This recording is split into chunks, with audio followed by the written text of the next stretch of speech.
In today's video, I'm going to teach you how to use labels to organize customer chats, new order, paid, etc. If you run your business through WhatsApp, labels are a simple, built-in way to keep customer conversations organized so nothing slips through the cracks.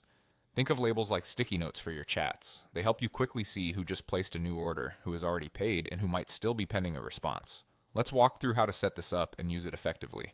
First, open the WhatsApp Business app. Labels are a WhatsApp Business feature, so make sure you're not using the personal version.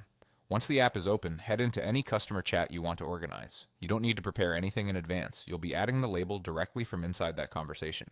With the chat open, tap the three dots in the top right corner and choose Label.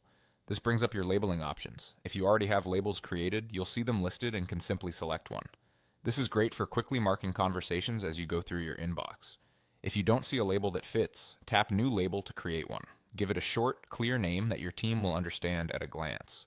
Common examples that work well are new order for fresh requests you haven't processed yet, paid for orders that have been settled, and pending for cases where you're waiting on information, stock, or confirmation.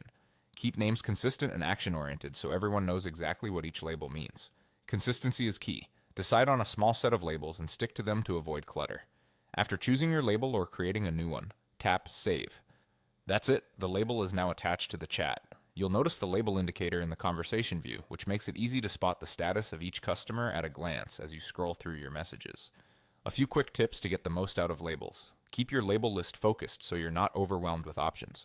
Review your chats regularly and update labels as the status changes from new order to paid or from pending to resolved. And make sure anyone on your team uses the same label name so your inbox stays clean and consistent. Using labels in this simple way turns your WhatsApp inbox into a lightweight workflow you can manage in seconds, helping you prioritize what needs attention now and what's already complete.